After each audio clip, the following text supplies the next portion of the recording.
안녕하세요. 형광펜 성경과 함께하는 성경 공부, 오늘은 레위기 16장입니다. 아론의 두 아들이 여호와 앞에 나아가다가 죽은 후에 여호와께서 모세에게 말씀하시니라. 아론의 두 아들이 죽은 것은 레위기 10장에서 나오게 됐죠. 나답과 아비후가 죽었습니다. 그들이 하나님한테 하나님이 명하시지 않았던 불로 분향을 하려고 했어요. 그래서 하나님께서 그들을 죽이셨는데, 아마도 그들이 그런 중대한 실수를 했던 이유가 술을 먹어서 그런 것 같아요. 왜냐하면 하나님께서 갑자기 이런 말씀을 하시거든요. 포도주랑 독주를 마시지 말아라. 그거 먹게 되면은 정한 것과 부정한 것, 거룩한 것과 속한 것을 분별을 못하게 된다.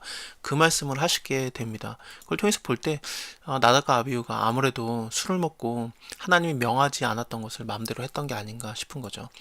그 일 후에 여호와께서 말씀하시는 건데요. 아론한테 말해라. 성소의 장안 법궤위 속죄소 앞에 무시로 들어오지 말아서 사망을 면하라. 내가 거기서 나타남이라, 그렇게 말씀하시는 거예요. 여기가 속죄소가 일단은 언약궤의 뚜껑이라고 볼 수 있어요. 그곳에 양 끝에 그룹과 그룹이 있거든요. 그룹과 그룹 사이에서 내가 너를 만나주고, 그리고 이스라엘 백성에게 명할 것을 내가 너에게 말해주겠다 말씀하셨어요. 그러니까 지성소가 되는 겁니다. 함부로 여기는 못 들어가는 거예요. 아론도요. 대제사장이지만요. 히브리서 9장 7절을 보면은 좀 자세하게 나오는데요. 오직 둘째 장막은 결국에는 성소 안의 성소, 지성소를 말하고 있는 겁니다. 거기는 둘째 장막은 대제사장이 홀로 1년 1차씩 들어가되 1년에 한 번밖에 못 들어가는 거예요. 피 없이는 아니하나니 이 피는 자기와 백성의 허물을 위하여 드리는 것이라, 이렇게 나오게 됩니다. 예수님을 통해서 근데 그 휘장이 확 찢어지죠. 그래서 성소랑 지성소의 구분이 사실은 사라져요. 그렇기 때문에 이제는 누구든지 담대하게 하나님 앞에 나아가서 하나님을 만날 수 있고 하나님의 음성을 직접 들을 수 있고 그런 겁니다. 그런 건데, 그래서 기도해야 되는 거예요.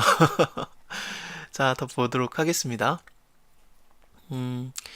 이렇게 함부로 무시로 들어오면은 안 되는데, 근데 들어오려면은 이렇게 하라는 거죠. 아론이 성소에 들어오려면은 수송아지로 속죄제물을 삼고 수양으로 번제물을 삼고 거룩한 옷을 입게 돼 있어요.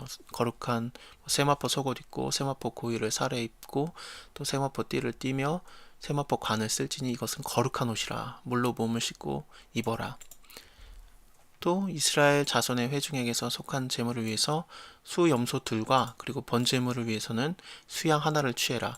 이 염소랑 양도 결국에는 예수님을 통해서 완성이 되게 되는 겁니다.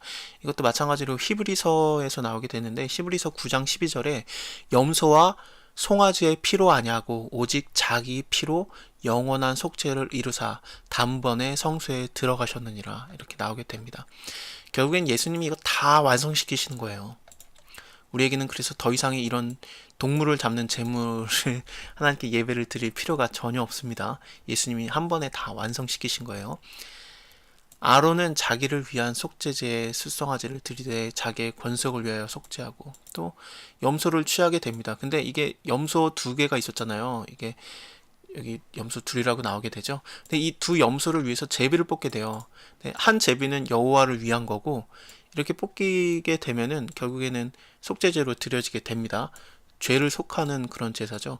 근데 또 하나는 아사셀을 위한 걸로 하라는 겁니다. 아사셀이 도대체 뭐냐? 이게 되게 말이 정말 정말 많아요. 이게 사람마다 다, 신학자마다 말이 다르고 그런데 결론적으로 보면은 아사셀은 일단은 이 원어적으로 보게 되면은 좀 내어보내진 염소, 그렇게 보시면 될 것 같습니다.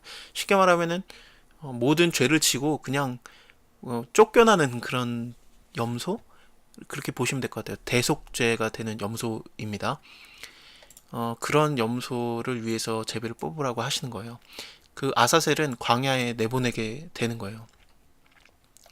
아론은 자기를 위한 속죄제의 수송아를 드리되 자기의 권속을 위하여서 속죄하고 자기를 위한 그 속죄제의 수송아지를 잡고 향로를 취해서 여호와 단 위에 피운 불 그것을 채우고 또 두 손에 곱게 간 향기로운 향을 채워서 가지고 장 안으로 들어가서 여호와 앞에 분향하여 향연으로 증거계 위 속죄소에 가리게 할지니 그리하면 죽음을 면할 것이다.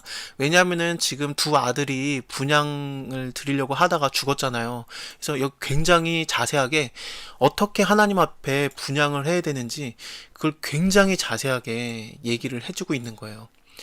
아론이 굉장히 두려워할 거 아니겠습니까? 나도 죽으면 어떻게 하지? 그렇게 두려워할까봐 어떻게 해야 되는지 정확하게 자세하게 가르쳐 주시는 거예요.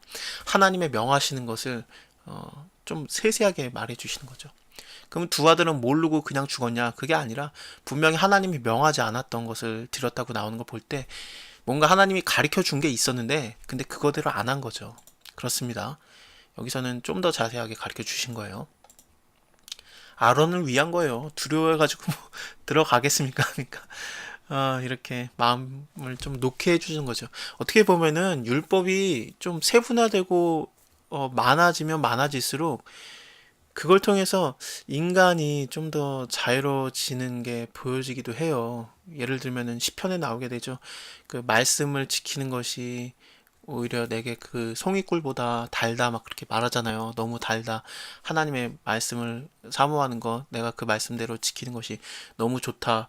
어떻게 그럴 수가 있나 싶은데 우리가 하나님께서 명한 거를 행하게 되면은 자기 스스로 그걸 알게 되거든요. 그래서 나는 좀 더 하나님한테 노력을 하고 있구나 그런 걸 느끼게 됩니다. 물론 이런 율법을 지킨다고 하나님한테 그런 구원을 받고 막 그런 거는 아닙니다만 믿음으로 구원을 받는 거죠. 근데 율법을 지킴으로써 자기가 좀 알아요. 내가 하나님 앞에 좀 더 잘하려고 하고 있구나 그런 걸 깨닫게 되는데 그런 것을 말하는 게 아닐까 싶습니다. 근데 일단은 송아지를 피를 취해서 손가락으로 이렇게 뿌리게 돼요. 이거 7번 뿌리게 되거든요. 이렇게요. 이거 기억나시죠? 문둥병 환자를 정결케 하는 예식도 그랬잖아요.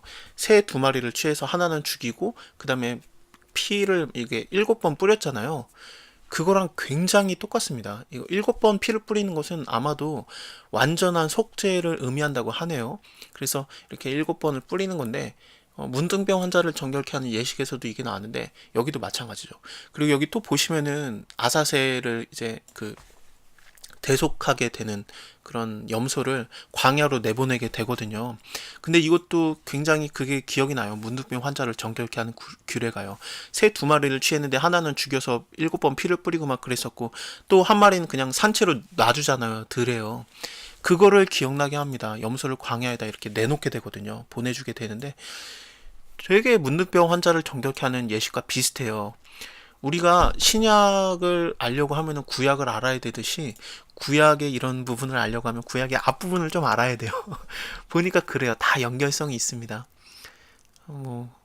손가락으로 피를 7번 뿌리게 되는 거, 그래서 다 정결케 하는 것들이 나오게 돼요.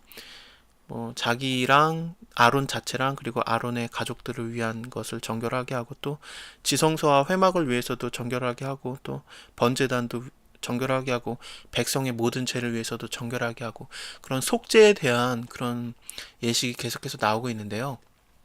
그 광야로 내보내기 전에도 염소의 머리에다가 모든 그 이스라엘 자손의 모든 불이랑 모든 범한 죄를 고해서 그 머리에다가 두게 하는 거예요. 그리고 쫓겨나는 겁니다. 광야로 모든 죄를 지고 그냥 떠나버리게 되는 거죠. 여기 보시면은 그 아사셀을 이끈 자도 보낸 자도 들어올 때는 몸을 씻고 옷을 빨고 물로 몸을 씻은 후에 진으로 돌아오라 그러거든요. 이거 기억나시죠? 옷을 빨고 물로 몸을 씻는 거 유출병에서도 나왔었잖아요. 15장에서 봤었죠. 그리고 또 피부병에 대해서도 그랬었잖아요. 옷을 빨고 물로 몸을 씻고 그리고 문둥병 환자가 정결케 되는 날의 규례에 대해서 다시 들어오게 될 때도 마찬가지였잖아요. 들어온 다음에 7일 동안 또 한 번 더 보고 그랬었죠. 그때는 뭐 물론 털도 다 밀어내고 그런 것도 있었지만 굉장히 비슷합니다. 그래서 새로운 법을 주시는 것이 아니라 계속해서 정결케 하는 규례는 좀 비슷한 식으로 흘러가고 있어요. 문둥병 환자든 아니면 유출병자든 아니면은 이렇게 거룩한 날, 큰 안식일이라고 보는 날이거든요. 이 날이요. 근데 이런 속죄의 날에도 마찬가지로 하나님 앞에 비슷한 규례를 드리게 하는 거예요. 이거 큰 안식일이다. 스스로 너희는 괴롭게 해라 그러는데 이것은 스스로 겸손해라 그런 말인 것 같습니다. 이때 막 금식하고 막 그런 일들을 해요. 레위기 23장 가면은 한 번 더 자세하게는 아니지만 간단하게 한 번 더 얘기가 나와요. 그때 한 번 더 보도록 할게요. 이것은 1년에 1차씩 한번 속죄하게 되는 건데요. 지금으로 따지면 9월 말 정도에 하는 예식입니다. 규례입니다. 자, 다음에 17장에서는 피에 대한 것이 한 번 더 나오게 됩니다. 이거 보도록 하겠습니다. 감사합니다.